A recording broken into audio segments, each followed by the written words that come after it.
کو چرې پرس کا ښځه او خاون په خپل منځ کې مینه محبت سره ژوند تېرول غواړي نو دا درې کارونه به کول غواړي. یو کار دا چې کله ښځه او خاون او بچي خپل منځ کې ناست وي نو موبایل به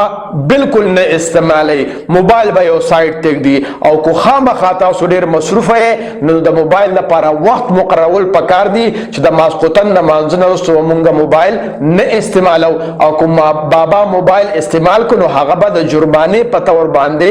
زمونږ مور بیبي له 100 روپۍ چې کوم دی نو هغه په جرمانې په طور باندې ورکوي او موبایل به ترې اخلو او هغه به سایډ کېږدو. او دویمه اهمه خبره چې یو سړي له هم نه ده پکار چې د خپل ښځې د وړاندې د پردۍ ښځې صفت وکړي او نه یوې ښځې له پکار ده چې د خپل خاوند وړاندې د پردي سړي صفت وکړي کو دغه پردي سړی د دې رشته دار ولې نه وي. او دریمه اهمه خبره په خپل منځ کې د مینې او د محبت پیدا کولو دپاره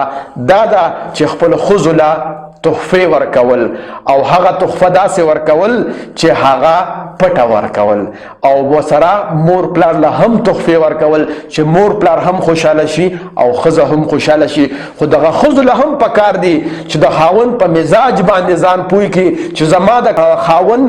څه خوراک خوښ دی نو کله کله د تحفې په طور باندې هغه خوراک چې د خاوند خوښ وي په هفته کې یو ځل ولا تیارول پکار دي او ورته ویل پکار دي چې خاونده ستاسو دا خوراک ډیر زیات خوښو